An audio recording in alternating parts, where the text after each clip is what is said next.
യോഹന്നാൻ 8:32. നിങ്ങൾ സത്യം പറയുകയും സത്യം നിങ്ങളെ സ്വതന്ത്രരാക്കുകയും ചെയ്യും. 1947 ഓഗസ്റ്റ് 15 അർദ്ധരാത്രി ഉയർന്ന ഈ ത്രിവർണ പതാക ഇന്നും അതേ പ്രൗഢിയോടെ 77 വർഷങ്ങൾക്കിപ്പുറം ദാ ഇവിടെ ഉയർന്നു വീശുന്നു. ഉയർന്ന് സ്വർഗത്തിലേക്ക് പകർന്നുയർന്ന പരിശുദ്ധ കന്യകാമറിയത്തിന്റെ സ്വർഗാരോപണ തിരുനാളും നാം ഇന്ന് സാഘോഷം കൊണ്ടാടുന്നു. അതെ, ഭാരത മക്കൾക്ക് ഇന്ന് സന്തോഷത്തിന്റെ സുദിനം. ഓഗസ്റ്റ് 15 പരിശുദ്ധ കന്യകാമറിയത്തിന്റെ സ്വർഗാരോപണ തിരുനാളും ഇന്ത്യയുടെ 78ാം സ്വാതന്ത്ര്യ ദിനവും. എന്താണ് യഥാർത്ഥ സ്വാതന്ത്ര്യമെന്ന് ഇതാ കർത്താവിന്റെ ദാസി എന്ന പ്രത്യുദ്ധരിച്ചുകൊണ്ട് ആമീൻ മനോഭാവത്തോടെ ജീവിച്ച പരിശുദ്ധ കന്യകാമറിയം.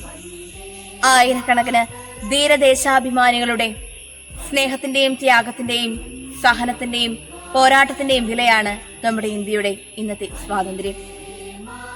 ജനന നിമിഷം മുതൽ സ്വർഗാരോപണ വേള വരെ വിശുദ്ധിയിൽ വിളങ്ങിയ ദേവകുമാരന് ജന്മം നൽകിയ ദൈവഹിതത്തിന് സദാ ആമേൻ പറഞ്ഞ പരിശുദ്ധ കന്യകാമറിയം നമ്മുടെ അമ്മ.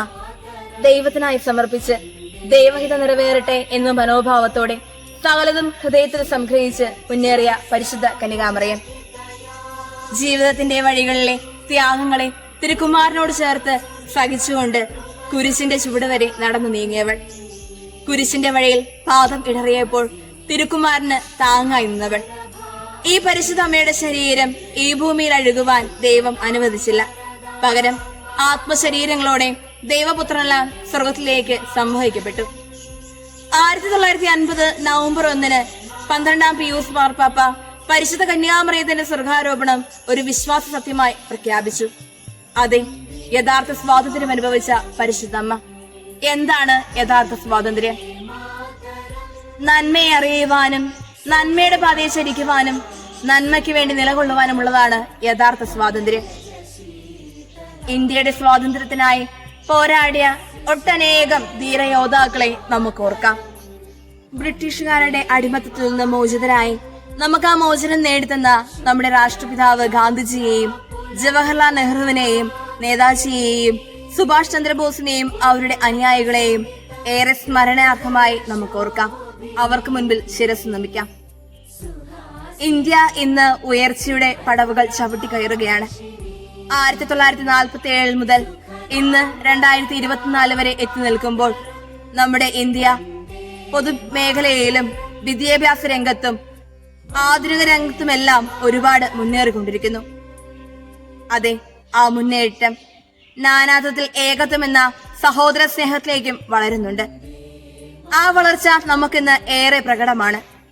വയനാട്ടിലെ ഒരു പ്രദേശം മുഴുവൻ ഉരുൾപൊട്ടലിൽ ഇല്ലാതായപ്പോൾ ദേശവും സന്നദ്ധ പ്രവർത്തകരും സൈന്യവും ഒരുമിച്ച് നിന്ന് കൈയും മെയ്യും മറന്ന് പ്രവർത്തിച്ചു. അതെ, ഇന്ത്യ എന്റെ രാജ്യമാണ്, എല്ലാ ഇന്ത്യക്കാരും എന്റെ സഹോദരി സഹോദരന്മാരാണെന്ന മനോഭാവം നമുക്കും ഹൃദയത്തിലേറ്റാം. എന്താണ് യഥാർത്ഥ സ്വാതന്ത്ര്യം എന്ന് ചോദിക്കുമ്പോൾ എനിക്ക് എന്തും ചെയ്യാൻ കഴിയുന്ന എന്റെ ചെയ്യാനുള്ള ലൈസൻസ് ആണ് അതെന്ന് കരുതി മുന്നേറുന്ന പുതുതലമുറയുടെ മുൻപിൽ നാം നിൽക്കുമ്പോൾ നന്മ ചെയ്യാനുള്ളതാണ് യഥാർത്ഥ സ്വാതന്ത്ര്യം എന്ന് നമുക്ക് കാണിച്ചു തന്ന പരിശുദ്ധ കന്യകാമറിയത്തെ നോക്കിക്കൊണ്ട് അവ തിരിച്ചറിഞ്ഞുകൊണ്ട് അവർക്കത് ചൂണ്ടിക്കാണിക്കുവാൻ നമുക്ക് സാധിക്കണം.